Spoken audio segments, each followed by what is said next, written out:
Hello. This morning at Riverside we've been looking at knowing God and knowing God's power. And we've been thinking about how on the one hand God is omnipotent and we believe that God can do all things.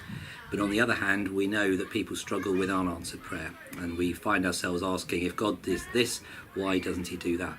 And the temptation is for people either to decide that God's not all powerful, to decide that he's not all loving, or maybe to give up altogether. So this morning we've been looking at the book of Job, and we've been seeing how Job went through immense suffering and how he questioned God. He came to God with lots of questions and how God answered him. And we looked at Job chapter 42 verses 1 to 6, and we thought of 4 areas where God had revealed his power to Job, and that changed Job's perspective.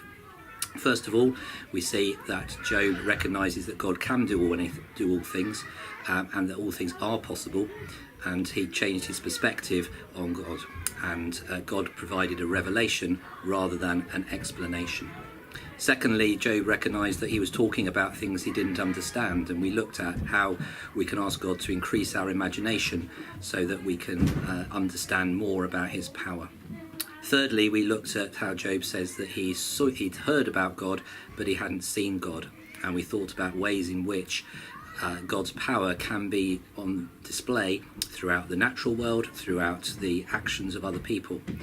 For example, we went to a street pastor's commissioning service where the mayor and the police commissioner and the MP for the area stood up and talked about the power that God's work was having in that area through street pastors. And finally, we looked at how Job came to a point of repentance, not because he said he'd done things wrong that caused his suffering, but because he had a wrong understanding of who God was and how powerful God was. And so we finished with the prayer of Ephesians 1, chapter 19, where Paul prays that we will understand the incredible greatness of God's power, the same power that raised Christ from the dead. May that power be with you this week.